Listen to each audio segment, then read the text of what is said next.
If you can throw money at everything, you don't have the most creative solutions. If you're going to overwork yourself, you're not going to be really creative and alive on the job. And if you say yes to everything, then whatever these projects are quite possibly not going to be the best, most creative, innovative projects because you shouldn't be there.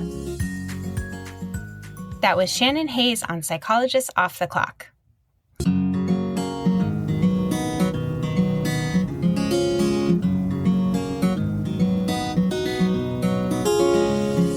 We are 4 clinical psychologists here to bring you cutting-edge and science-based ideas from psychology to help you flourish in your relationships, work, and health. I'm Dr. Debbie Sorensen, practicing in Mile High, Denver, Colorado, and co-author of Act Daily Journal. I'm Dr. Diana Hill, co-author with Debbie on Act Daily Journal and practicing in Seaside, Santa Barbara, California. From coast to coast, I'm Dr. Yael Schonbrun, a Boston-based clinical psychologist and assistant professor at Brown University. And from sunny San Diego, I'm Dr. Jill Stoddard, author of Be Mighty and the Big Book of Act Metaphors. We hope you take what you learn here to build a rich and meaningful life. Thank you for listening to Psychologists Off the Clock. Many of us are feeling exhausted, anxious, stressed, or burned out, yet feel like we still need to work harder and achieve more. I've gathered a number of leading experts in the field of compassion, habit change, parenting, mindfulness, and social change that have strategies to help. On October 15th and 16th, I am co-hosting the From Striving to Thriving online summit with Mindful Communications and mindful.org. I'll be interviewing 8 thought leaders, including Jed Brewer on the neuroscience of craving, Kristen Neff on self-care, and Rick Hansen on healthy striving. This summit is a powerful and personal one, and there's no cost to attend. I really hope you can join me. My co-sponsor, Mindful Communications, is also hosting a free 3-day virtual summit titled Healing Healthcare, a Global Mindfulness Summit on February 8th through 10th, 2022, that you won't want to miss. It's bringing together leading experts, healthcare executives, and thousands of frontline healthcare professionals to explore both individual and system-level approaches to support well-being. You can learn more by checking out the link in our show notes or by registering FromStrivingToThriving.com. That's FromStrivingToThriving.com. I had a chance to speak with the author of a recently released book, Redefining Rich, Achieving True Wealth with Small Business, Side Hustles, and Smart Living. What is so fun about this interview is that we cover a topic that we rarely talk about on Psychologists Off the Clock, which is money. And yet money has a huge bearing on our well-being. I mean, finances are something that certainly stress people out. It's something that couples fight over. It's part of how we orient ourselves towards our work and towards our kids. And what I loved about this conversation is the integration of a discussion about wealth and richness with ACT philosophy.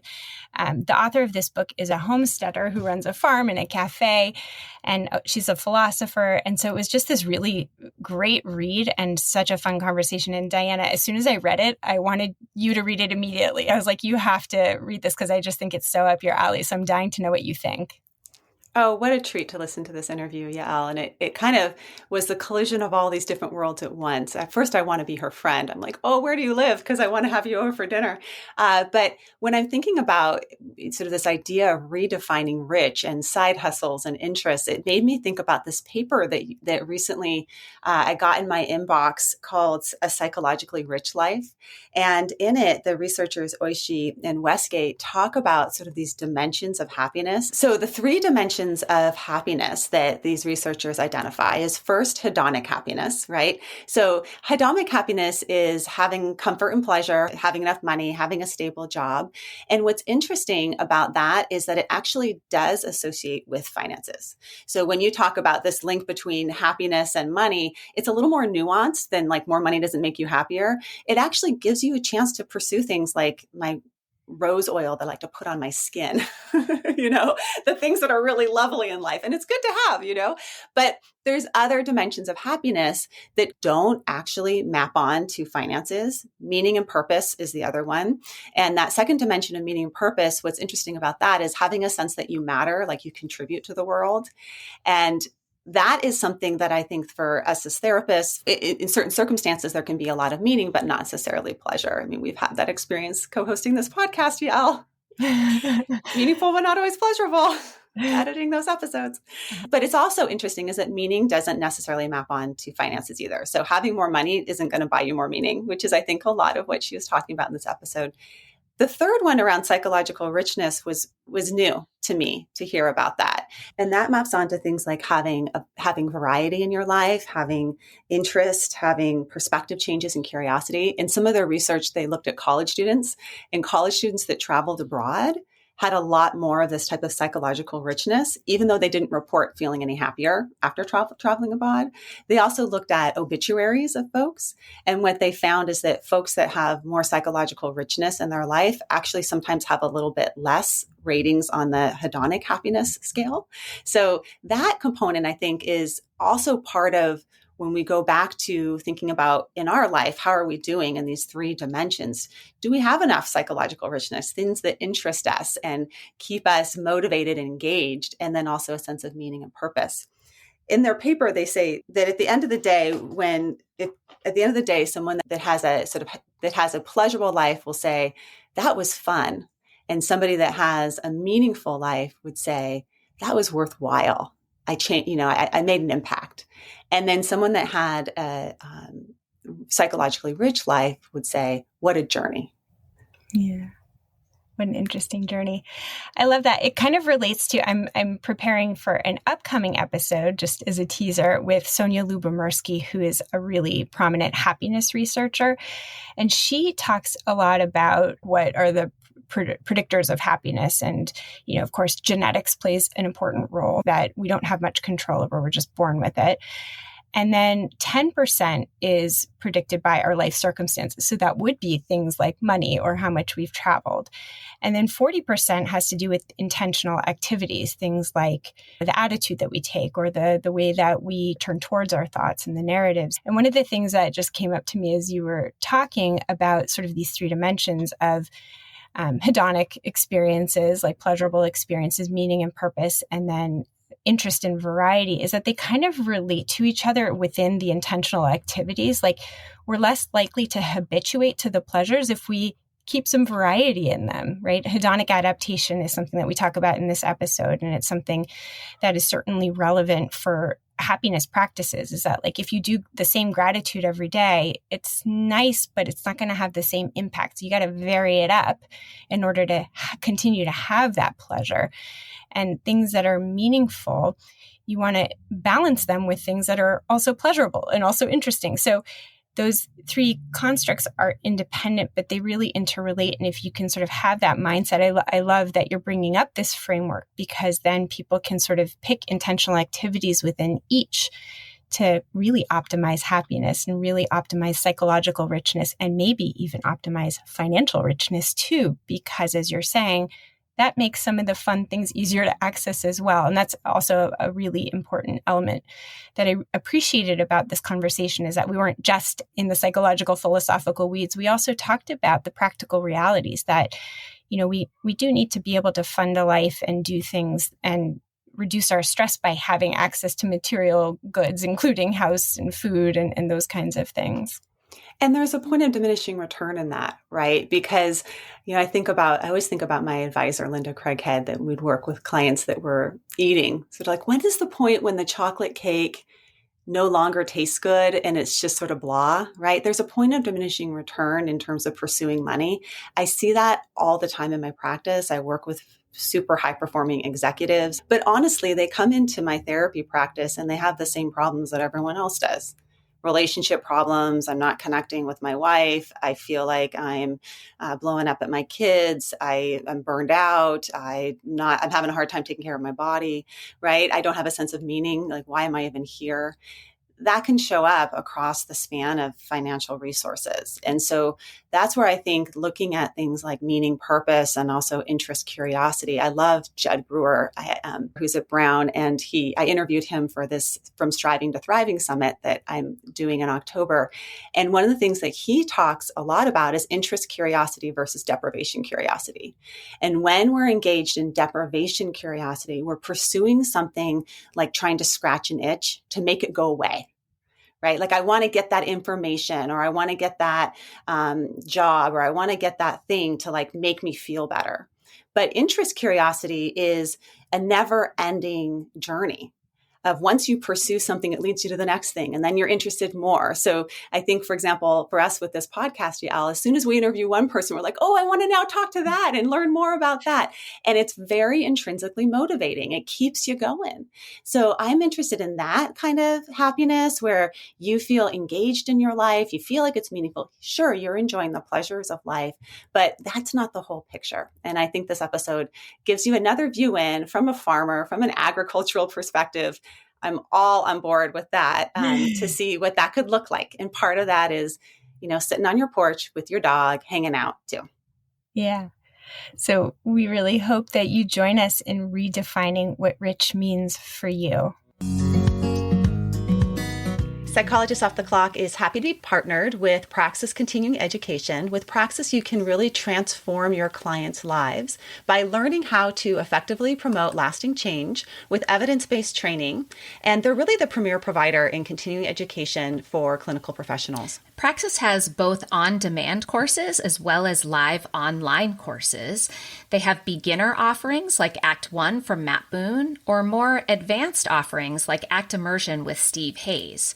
Some of their live online courses include classes in dialectical behavior therapy, superhero therapy, and ACT with parents. You can get a coupon code for Praxis Continuing Education on our website, offtheclockpsych.com, for some of their live offerings. And we can really attest to the quality of Praxis. We've both participated in ourselves and have seen its benefits in our clinical work. So visit our offers page at offtheclockpsych.com.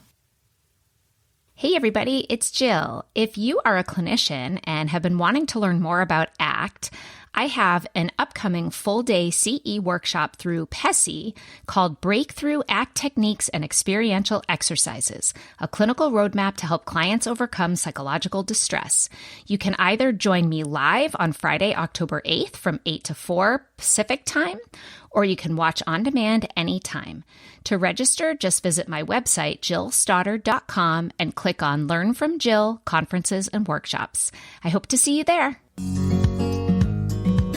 Shannon Hayes is a sustainable farmer, entrepreneur, author, podcast host of the Hearth of Sapbush Hollow, cafe owner, and CEO of Sapbush Hollow Farm in New York.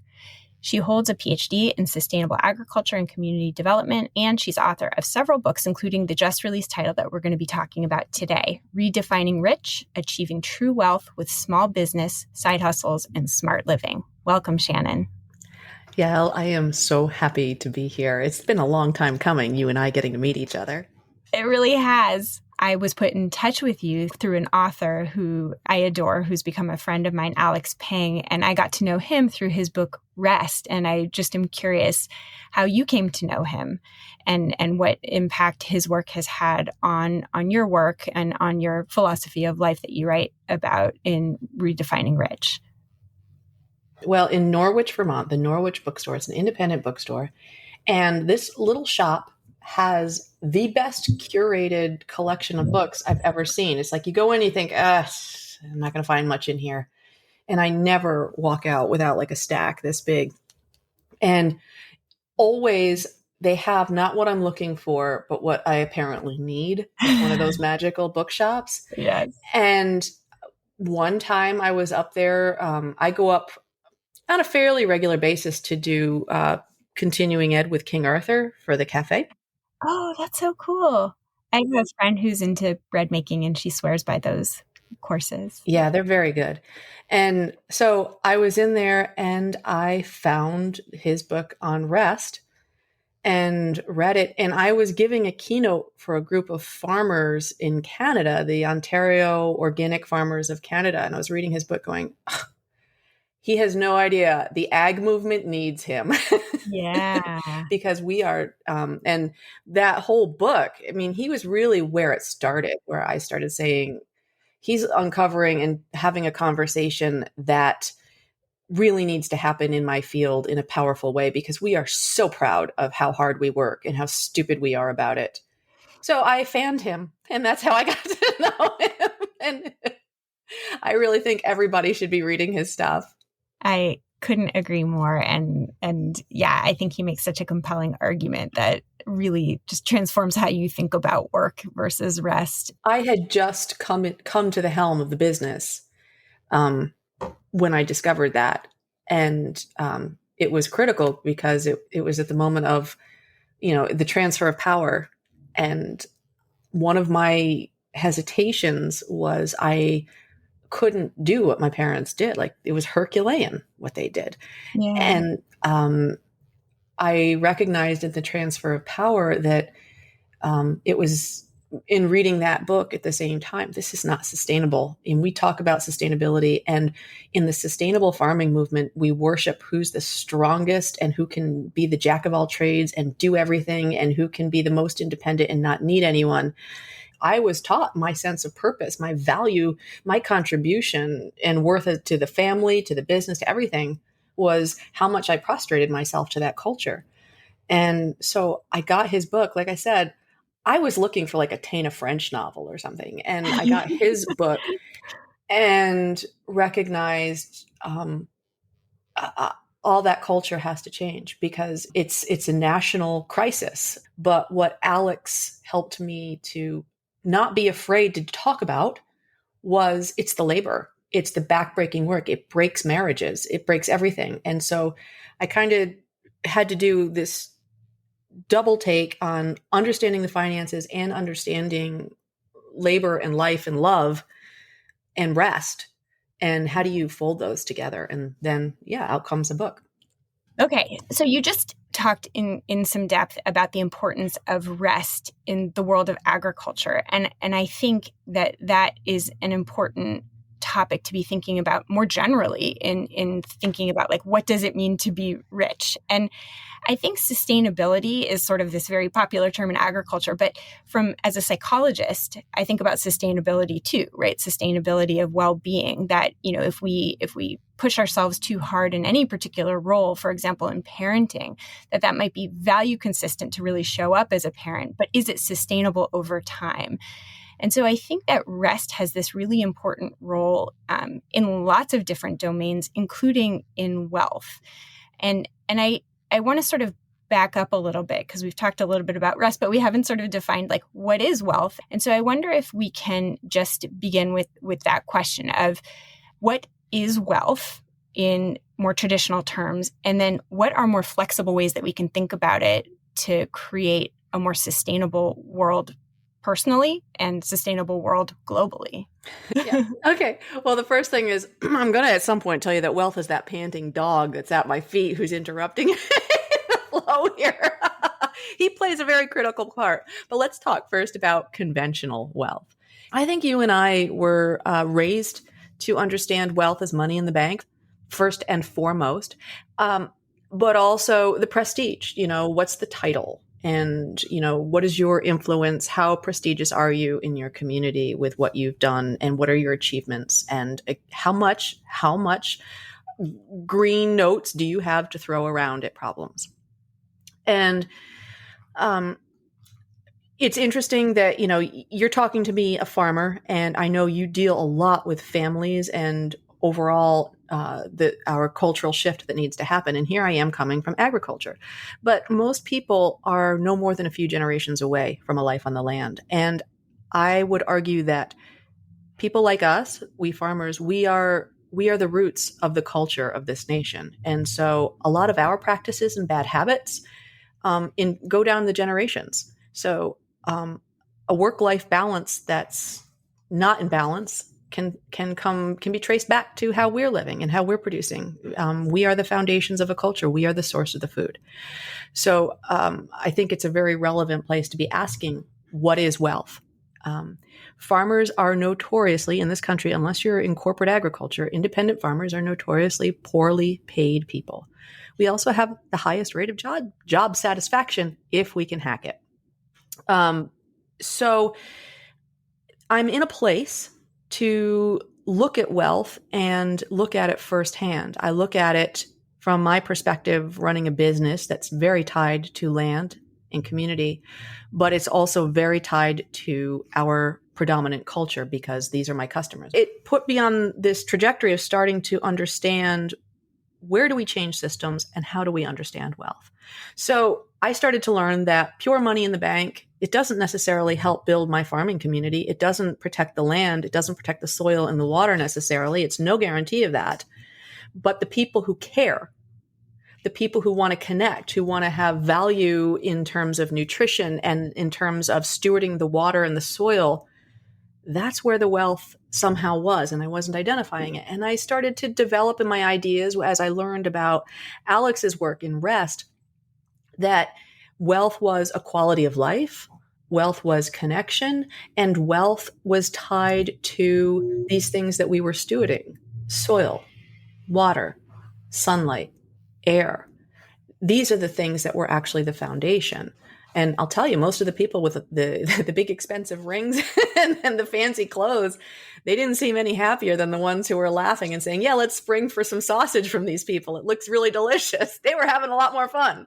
Right. I just want to emphasize this point that you made and then ask you to talk a little bit about the money paradox, because really deeply entwined in your definition of wealth is this idea that money in the bank does not equate to happiness. And there's a lot of research supporting that. And so if we think about wealth really narrowly as like money in the bank, what we're excluding is sort of well-being more generally. And so I wonder if you can talk through these points about the money paradox, because I think they're really central in our ability to redefine richness for ourselves. Right. And yeah, I think the money paradox, it's one of the most important parts of the books, because I got to tell you, just because I've written a book doesn't mean I don't deal with problems all the time, like major catastrophes. It happens all the time when you're working in living systems, where all of a sudden you think you're doing fine and suddenly, oh my God, we just got a $20,000 bill. Where are we going to find that money? So the money paradox has been really helpful for me to be resilient in my business. It's one of my most important tools that I learned as a result of writing this book. So I'm really glad that you asked about it. The first thing to know about the money paradox is that it doesn't give you, it might up to a point, if it's putting food in your belly and a roof over your head, it can help. But after a certain point, research has shown that once you've met your fundamental needs for living, it's not going to increase happiness. So understanding that principle, let's go to the first corollary then, which is increased income does not guarantee increased happiness. And yes, it's tied to the overall idea, but it's really important to emphasize and to keep re-emphasizing, because we are really taught, if I just get that promotion, if I just get that nicer car, if I just get an apartment that has 3 bedrooms instead of 2 bedrooms, any of these things have been sort of dangled before us as incentives to work harder, try harder, and to very often take away from our family's quality of life to go after them, because we think that that's going to improve our happiness and our well-being. And it's not. And we just have to accept that. I mean, if you're going after a promotion because there's something in you that's calling to your soul and it's valuable because you've always wanted to do this, that's a reason to go after it. But stop thinking that increased income is going to increase happiness. It will not do it once your basic fundamental needs are met. The second thing, I've seen this so much in farming. It's really easy to see it firsthand. But the second corollary is that too much wealth can be stagnating. And I know that can seem really hard for people to believe, but I live in a world where a lot of people go out into the corporate world and they make a lot of money, and they always have their small farm dream. And I am a 3rd generation farmer. My daughters are 4th generation farmers. So we've been plodding along, making our way for, Sapbush Hollow alone has been in business for over 40 years. And then there were my grandparents on their farms before us. So we have a long history of scrappy living. And I was raised in a culture with other Appalachian farmers who are also very attuned to scrappy living. And we actually get turned to by people who have made their corporate fortunes for advice. And so we've been in a situation a lot of times watching people leave corporate and enter agriculture. And the one thing they have that we don't is money. And we see very often that when you have money to throw at problems, every time a problem comes up, that's what you solve it with. And when you're working with living systems, and that involves the people in your family, that involves the people next door, that involves the animals in your system, even if it's pets, and any living thing in your system and your quality of life and nature, money is only one tiny element. And a lot of times, if you just throw money at the problems, all you do is farm away your money in this business. And you'll find out pretty soon those people go out of business fast because they don't find the enduring, resilient solution that responds creatively to a family's needs, to the land's needs, to the environment's needs, and to the community's needs. It just doesn't enable holistic thinking. And there was actually a guy who wrote a lot about this, that the concept of being anti-fragile. Having too much money can make you anti-fragile. You have too much to lose and you can throw it all down the toilet because you're not used to thinking of the other tools in your toolbox. If people are interested in that, the book is Anti-Fragile: Things That Gain from Disorder. And so this idea that too much wealth is stagnating is just really important to remember, that having more doesn't make it better. It really doesn't. And I could talk till I'm blue in the face about different times I've seen where the most expensive solution could be not the best solution. But the other final thing that's really important to remember in the money paradox, and this is the important one, is you're always going to want more money. And we need to understand that as human beings, it's what we're after. I mean, we can talk about how it's not important, but there's this little part of us that's always dreaming about the windfall. You know, when your mysterious great aunt that you never knew died and left you $10 million, or that email that you get from someone in Africa that says, yeah, you have a relative who wants to make you a billionaire. You know, we all want it to be true. You'll always want more money. It's just this human trait. And the sooner that you recognize that, oh, that's just all of us. That's just who we are. It's not just me in my situation in a position of need. It just is simply the human condition to always want more money. Well, then you go, okay, that's part of being human, and you can push on and move beyond it. But my husband and I have a story where we recognize this. We were going for a walk one morning, and as we stepped off our porch, it was a beautiful snowy morning, and the sun was shining through the snowflakes, and the snow was, it was hitting the dappled ground through the forest, and it was just absolutely glorious, and everything was perfect. And we were aware of some issues that we needed, like, we had to fix some stuff on the building, and the car was in need of repair, just the ordinary stuff of everyday life. And we were like, hey, what would happen if we had like a $10,000 windfall? And we started thinking about what we would do. Would we fix the car? Would we patch the leaky roof? Would we maybe go on the vacation that some friends wanted us to do with them that we couldn't really afford? And it was just a short while into this walk. First, we'd imagined ourselves this great $10,000 windfall. And then within a few minutes, we'd spent it all and felt impoverished. And none of it had ever happened. And but when we started the walk, we were really happy. There was no problem. It was just ordinary stuff of life. So as we wrapped our heads around that, we realized, yeah, if you understand that we will always want more money and we'll always fantasize about getting more money, then it kind of puts that up on the wall someplace, and you're actually able to turn your head and go, yeah, that's just the way it is. I'm always going to want more chocolate too, but I don't eat that all day long.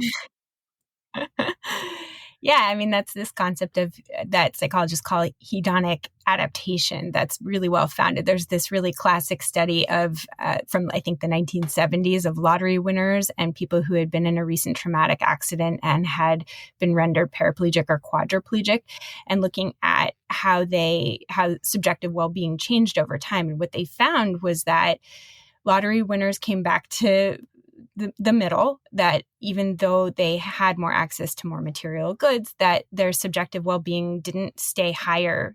It increased in the immediate aftermath, but then it kind of returned to baseline. And that people who now had a severe disability returned closer to subjective well-being. They actually sustained some decrease over time, but returned much more to their former baseline of subjective well-being than one would expect. And that's just because we're wired that way, as you're saying. That's just kind of a part of being human. And evolutionarily, that makes sense. Because if, in pre-modern times, you had a meal and then you were really satisfied and didn't sort of want more later, you were going to be calorie starved. If you met a friend and you were really enjoying that social connection, but you didn't want more, you wouldn't be careful to protect and continue to nourish relationships, which was, protective. So we're wired in with that. But in modern day culture, as you're pointing out, especially when it comes to pursuing more wealth, it can really lead us down this path of like always wanting more and never being satisfied, and then not understanding why we're never satisfied. And so pursuing more. And that can be a really unsatisfying treadmill of like you're working as hard as you can, but not really getting to the place of feeling that sense of more deep satisfaction. And as you're saying, and this is what we talk a lot about in the kind of therapy that I do in acceptance and commitment therapy, that the important thing to do is to sort of like unhook from it, to be aware that we're wired in that way, but that if we can look at it and then unhook from it, then we can turn towards things that are more value consistent. I would say then that gets back into then redefining what rich is for you, redefining true wealth, because what we've noticed is when we unhook, so we know there's always an issue with more money. Let me tell you, we are always just moving the bucket around in the building to catch the water when the rain comes and go, okay, it's still structurally good. We're doing okay. And you realize what you do want more of is I want more time on the screen porch, on the glider, listening to crickets with my husband. I want to be with him while he's playing his guitar, to be able to sing with him. And so you start tuning into, and that's what the idea of the book is learning where that wealth really is. I have a young man who was displaced during COVID, and he ended up with our family, and he was 18 years old and didn't get to finish his high school education. So in the time he's lived with us, he had to climb several years in education to get a high school diploma. And he never thought that college was an option. And yesterday, we made a commitment to work with each other. I'm going to start crying. He's had his first day at college. And he came home, and it was the day that you and I take for granted. It was the day when you go to the bursar's office and you argue about your bill, and you go to the health center and say, no, I have insurance, or I don't have insurance. And you fill out the form 3 times, and you go, you meet some of the students that you're going to be taking classes with, and then you get lost, and then you try to figure out how you're supposed to find your first meal, like all these things that we would come home from and just roll our eyes. And he never thought this world was available to him. And he came back, and he was on fire. He was just soaring higher than a kite.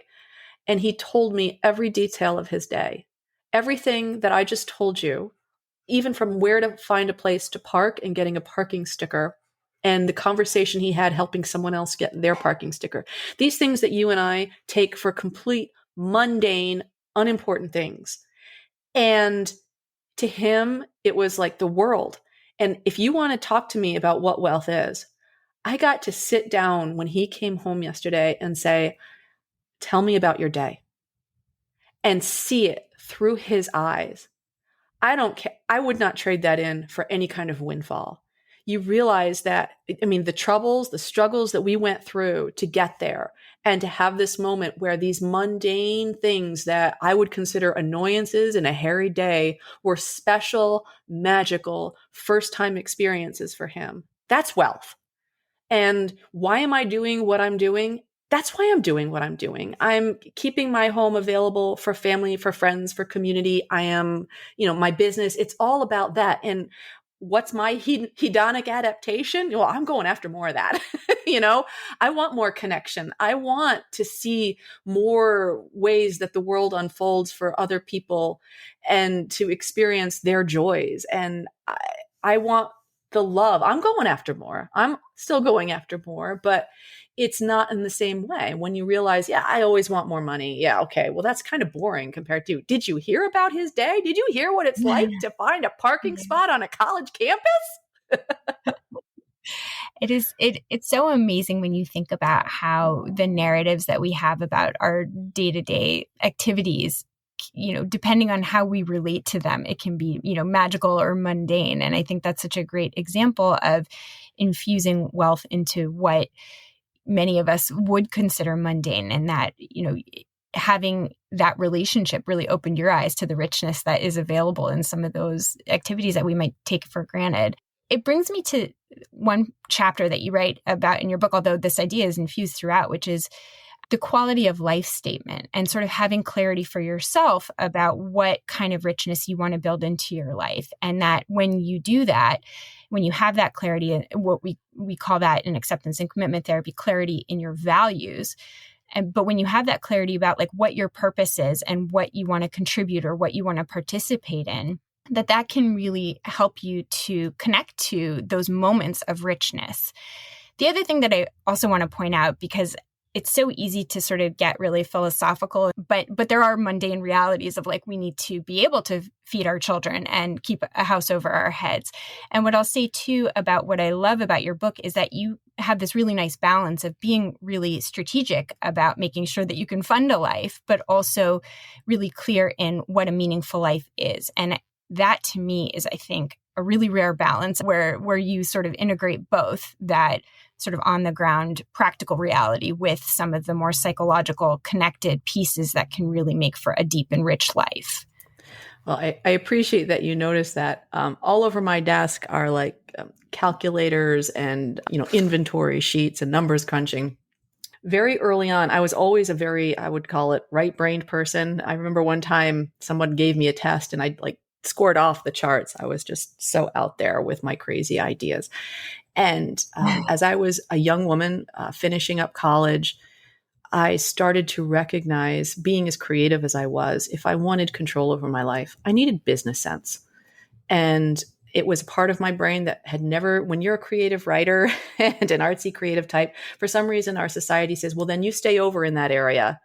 And we keep you there. And it's sort of like you're a kept woman. You don't develop these skills to have a life with that proclivity. So I took some time. I remember taking my first GREs to go to grad school, and I didn't have my scores back and I couldn't apply to grad schools yet. And I said, you know what? I'm going to go learn about money. And it was the first independent subject that I took on, studying money and business. And it has always served me well. And it has become part of my wholeness to understand the ins and outs and how the finances work to keep a creative, open life. So I'm happy to get into that, but I will respond to your first question about the quality of life statement. So a quality of life statement is a basic, it can be very nebulous or it can be very specific, but it's a statement of all the members in your household about basically redefining rich for yourself. What do you need to have in your life to know you're living the life you want, your best life? And I don't think this is just something that one partner does alone in their bedroom when no one's looking and then quietly follows it. It's both partners and all kids who are able to participate meaningfully. If they're still sucking on their socks or something like that, then no, they're a little young for that. But when kids are cognizant, they're able to participate in this dialogue, and it's a living document. It will change over time. And a quality of life statement is something that I encourage everybody to write. By the way, I do have a free workbook at theradicalhomemaker.net. People can download it and get the workbook to start drafting this statement. But this statement is something that all members put together about what they need in their lives. I mean, our statement when we originally did this, it had things like, I recognized, and now it was shameful to admit back then, I need a daily nap. For me to feel rich and happy, I need to eat my lunch and then go upstairs with a book, read, and then fall asleep for a little while. You let me do that, I'll do anything. I don't care. I will butcher pigs. I will, chase chickens. I'll flip people's eggs in the cafe, but let me have my nap.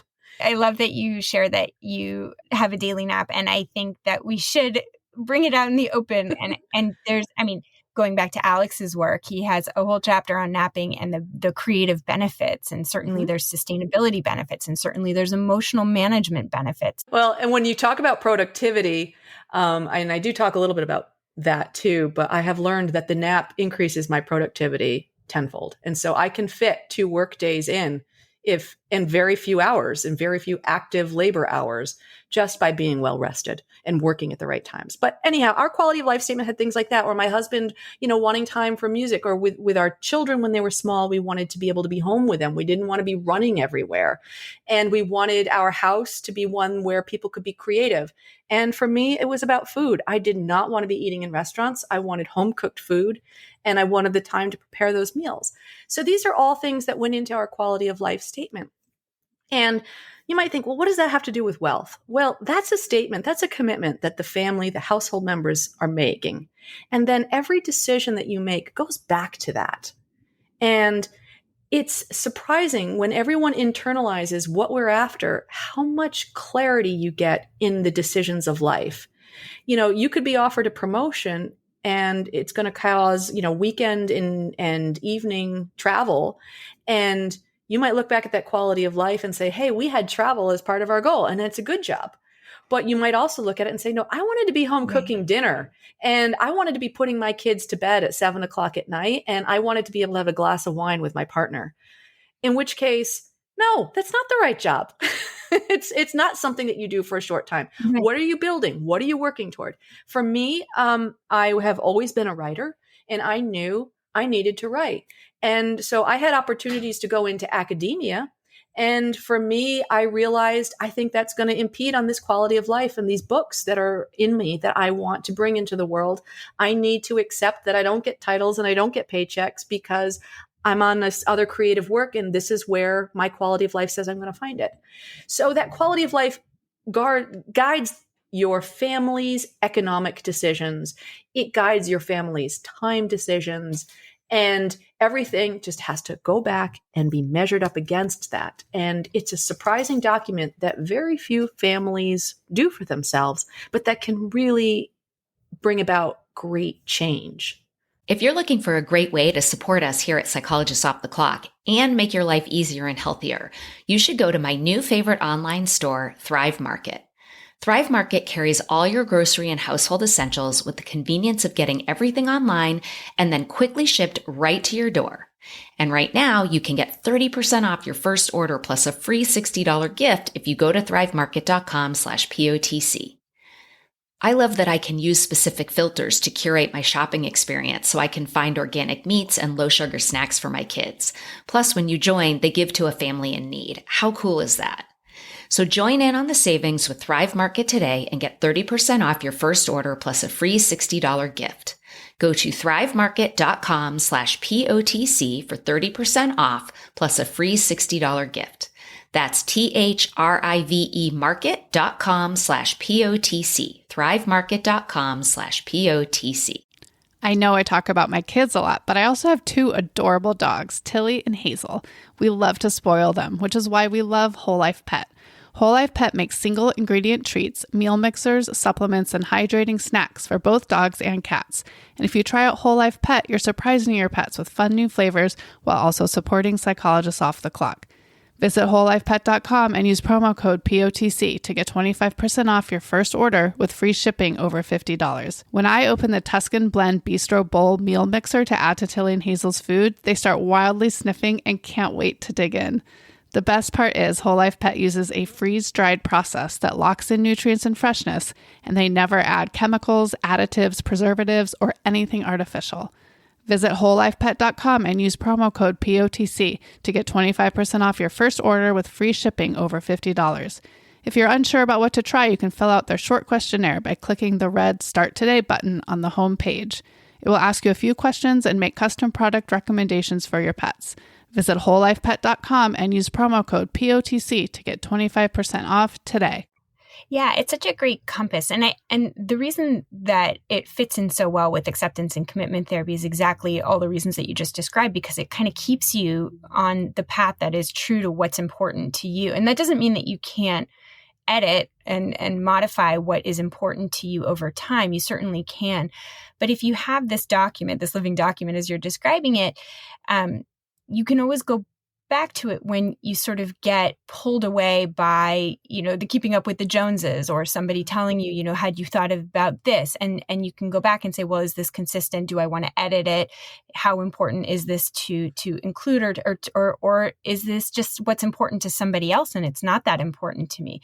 The other thing I wanted to sort of just dovetail in what you were saying is that it's almost like, if you set the goal and you have the goal clear in your mind, then you can figure out, from a straight financial perspective, like, what do I really need? How much money do I really need? Because if, I don't care about the cars, then that's a different story than if I really do care about having a nice set of wheels.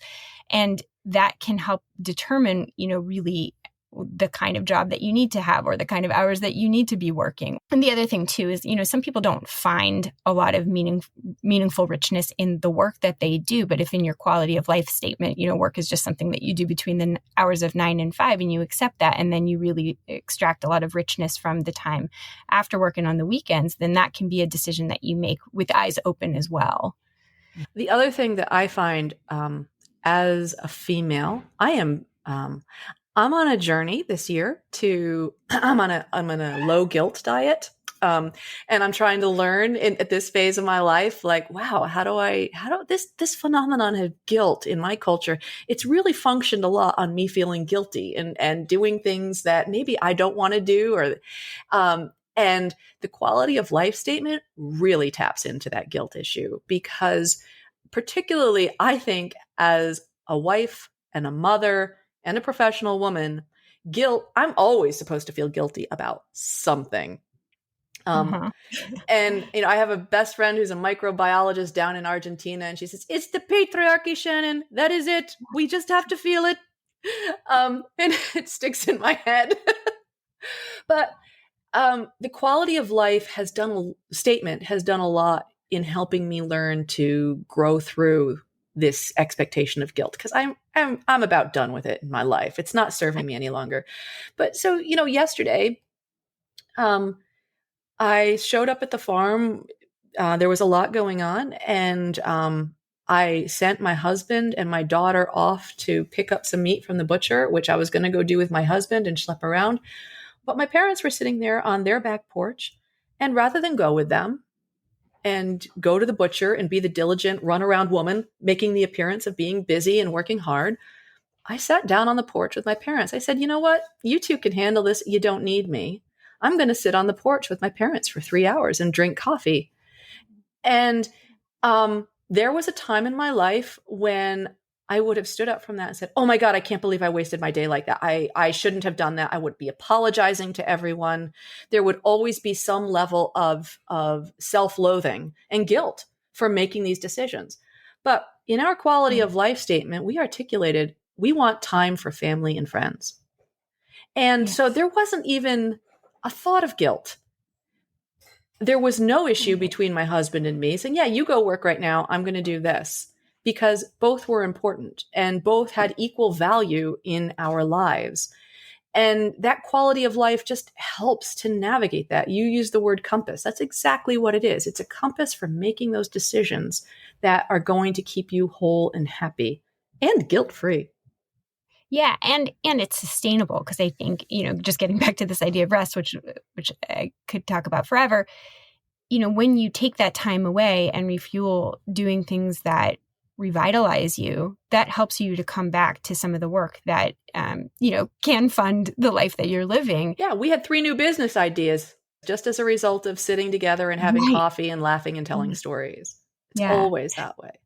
I want to sort of segue into asking you to share some of the specific tips that you share in your chapter about saying no, because I think that, guilt is a big thing, and we often don't have a lot of practice in saying no. And you as a business owner have a lot of responsibilities and a lot of roles and are being asked to do a lot of things. And so it is important to learn to say no, to learn to tolerate that guilt and to do it with clarity of like what is important to say yes to and what isn't. And you offer some really terrific guidelines in that. So I wonder if you can share some of your favorites. Sure. And I had another moment. Again, I'm a mom. I'm actually a homeschooling mom. And people think if you're a homeschooling mom or you're not going to a job, by the way, they think you have lots of time available and they can make all kinds of demands. They also can throw all their hand-me-downs at you because they think you're going to use that. So your porch can get piled high with people's cast-offs and you can get cluttered. And there's incessant demands on your time. And then as a business, it's always pitched to you that you should join, volunteer, and sign up and be a business leader, which means, do a million things, a million committees.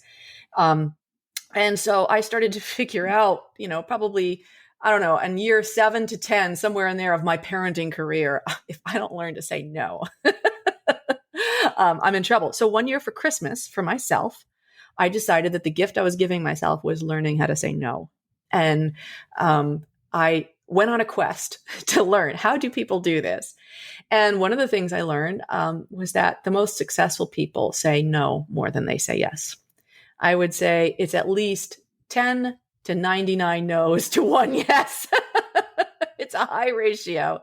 But I needed a way to do it to still be nice, because I still fall victim to this idea that I don't want to feel guilty. I don't want to be called, but I'm getting over that. I learned to say no a while ago. Now I'm learning to give up the guilt. So now I'm just getting blunt. No, it's easy.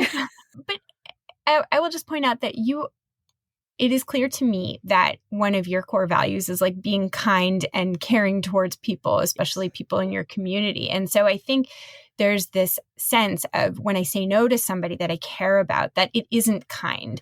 And so I think figuring out how to unhook those two from one another, that we can say no and still be kind, that we can say no and still say yes to other things that are more in line with what's important to us is really a critical distinction. And, you talked about how a nap can release creativity. One of the things I had to learn about no was that it unleashes a more creative response. If you can throw money at everything, you don't have the most creative solutions. If you're going to overwork yourself, you're not going to be really creative and alive on the job. And if you say yes to everything, then whatever these projects are quite possibly not going to be the best, most creative, innovative projects because you shouldn't be there. And sometimes it's up to you as an individual to recognize that. And one of the things I had to learn in my path toward no was my choice to prune myself out was usually opening whoever it was up to something better than me. So it's not, and you're right. My first thought was I'm turning them down. And in my turning them down, I'm assuming they will fail and I'm committing them to failure. Yeah. And you know what? It ain't about me. It really isn't. Very often, I'm an introvert. I work best quietly and privately. And for me to remove myself from a situation is often a very good thing. And so one of the things I had to first recognize on my path to no was that removing myself doesn't commit them to failure. They decide whether they're going to succeed or fail. All it does is remove me, who might not be the best match from a situation. The next thing I learned, the best advice is I needed a simple, easy formula that I could fall back on, because we get into one-on-one situations and you're on the spot and you're freaking out and you have nothing other to say other than get out as fast as you can. So you say yes. Sure. Because you don't want to disappoint anyone. And so I had to find a formula. And I found that in grad school, I learned about Fisher and Urey and the art of negotiation. Well, William Urey went on to write another book that isn't as well known, but so brilliant, called The Power of a Positive No. And it's a book that did not get enough attention because let me tell you, he's got a formula in there that is fail-safe, and he calls it yes, no, yes. And he takes it all different kinds of case studies, whether, it's negotiating war treaties to, dealing with your neighbors. Yes, no, yes. And what that means is you just identify what your core values are that you are saying yes to, because it's usually a core value that you're responding to that requires the no. So identify what that yes is. Then say no, and then say what you can say yes to. So if you said to me, Shannon, I would really like you to join this new committee that we have, where we meet online every week and discuss the future of things that are going on. The hackles are going to go up on the back of my neck because I don't have time for a 1 hour thing, but I really like you and I want your thing to be successful. What am I going to do? Well, yes, no, yes. Yes is I have saying yes to my quality of life. And that means one of the things we've identified in my quality of life is I always say no to meetings. If it's a group meeting, I don't go. One-on-one, I participate. I've just learned. But so I might say to you, I really have a lot going on with my family that's really important to me. And I feel like I need to make time. I need to have enough time for my creative life. I need to turn this down. I would, however, be happy to contribute some articles to whatever you're putting out, or I would be happy to share with you the names of 5 other people who might be a better fit. So you're not completely rejecting. What you're really doing is helping the requester on their quest to find the right matches. And so yes, no, yes. I was in a situation where I was helping to take care of somebody's kids all the time. And I couldn't do it. And I finally had to say, you know what, I'm doing this because I love you and I want a relationship with you, but I'm falling apart on the inside. I need to take care of myself. Can we agree that I'll take them once a month? So that it's yes, no, yes. And when I started to understand that formula, it became a lot easier for me. I love that formula. And I also just wanted to give an example that had happened to a colleague of mine recently that is very, very explicitly in the financial realm, which is that she got invited to do a talk and she was really busy. And they had offered her not that much money, but the organization was one that she really valued. So she said to them, I'd really like to help you. I really think I have something to offer. But right now I'm really busy. So I can't do it for that amount, but because it doesn't cover the patients that I would be saying no to, I could do it for this amount. And if that isn't doable, then maybe we can revisit this down the road. And they ended up meeting her bottom line of her financial request. And so I think sometimes saying no can actually even be financially rewarding. And not always, but I think there are ways too, if that's important to you, to, craft that yes, no, yes script in ways that support that, or at least increase the likelihood of you getting those kinds of needs met. Absolutely. So maybe let's end talking a little bit about the role of diversification in wealth. And one reason that I really like your discussion of diversification, and I think you come at it as a farmer, right? The diversification in agriculture is so important. I come at it as somebody who writes a lot about working parenthood, and diversification of roles is something that we often think about that can be depleting. But actually what we find in research, and also, when we sort of zoom out and look at the experiences of having lots of different roles in life, is that they can be very vitalizing. And so I wondered if you can talk a little bit about the role of diversification in redefining wealth, and also in supporting ongoing richness in life. Okay. Well, I'm going to start by saying, in farming, we used to talk about diversification as, well, you're not just a sheep farmer. You have sheep and pigs and chickens. Or you're not just planting soybean, you're planting soy and wheat and corn. Well, all of those are animals and they all require work, or all of those are plants and they all require the same kind of work. And what I started to recognize was diversification for resilience, for inner peace, and for stability requires different income streams that are using different parts of your body, but also employ different parts of your life. Diversification has to be understood in a more broad sense. And I started looking at all the different ways that we were generating income, what was working, what wasn't working. And I started to recognize there are basically 4 types of income streams.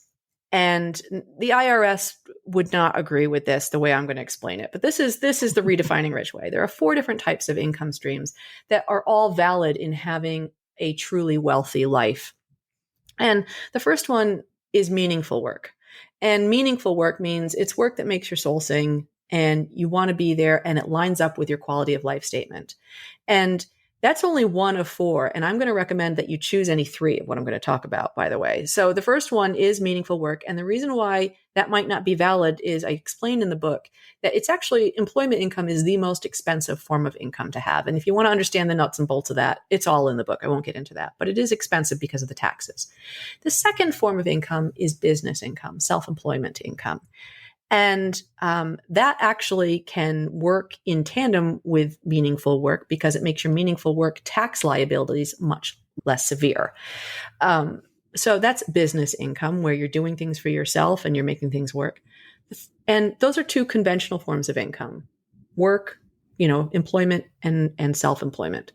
And then the third type that I talk about that this society is too much has a blind eye toward is non-monetary income.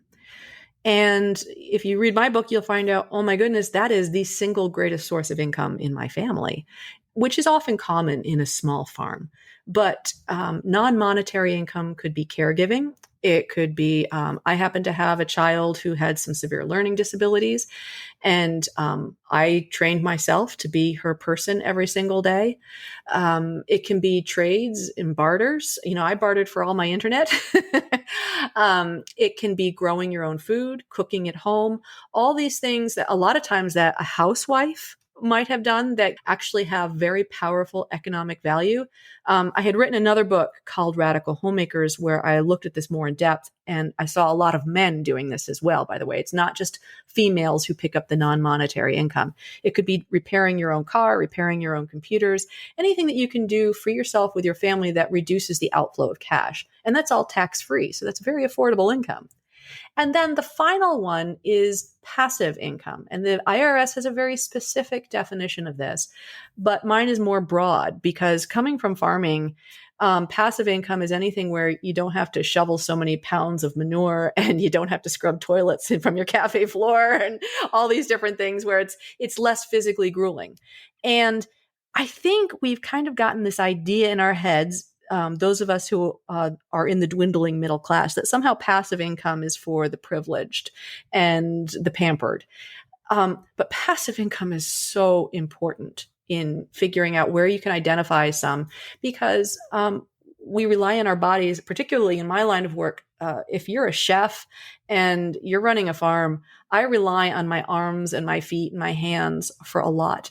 And passive income is what we need to guarantee our security when we can't. I mean, I'm just coming to you. I'm finishing up a round with a tick-borne illness. And that could be very expensive.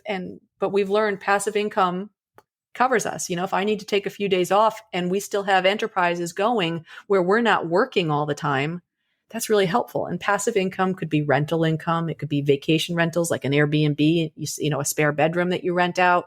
It could be royalties on a book. It could be something that you create that you get royalties on. It could also be investing in someone else's business, making loans to a local entrepreneur. There are many ways to do it. And of those four types, employment income, business income, non-monetary income, and passive income, I recommend that you choose three, but that they all match up with that quality of life. And the other thing, as you mentioned, the quality of life statement evolves.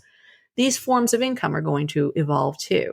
You may not have the ability to have passive income right now, but it should be on your radar. Eventually work toward having that at some point so you have more stability and you have the ability to take care of yourself and your family and stay balanced. Yeah.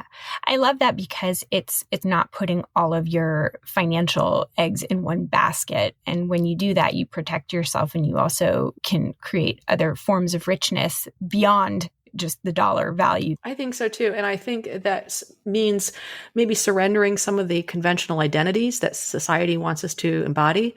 But I think very few of us fully fulfill the only identity that whatever tag society puts on us. It lets us be the complex, diverse, interesting people that we're meant to be. Absolutely. Well, Shannon, thank you so much for joining me today. And I will definitely recommend that folks check out your podcast, The Hearth of Sapbush Hollow, and pick up a copy of Redefining Rich. You offer so many really on-the-ground tips, and we didn't have a chance to talk about a lot of them, but I will just say quickly, just as a little teaser, that I map out my week as you recommend in your book now religiously after having read your book, and it is such a great organizing tool. Shannon offers financial tips, organizing tips, decluttering tips, quality of life tips. And I know people can also find out more about your work through your website. Yes, they can go to theradicalhomemaker.net and they can find out about the farm, the cafe. They can learn more about the podcast, the blogs, but also if they wanted that free workbook that takes them through the quality of life statement and takes them through looking at their different income streams and things like that. Just some of the basic stuff that is available for download there.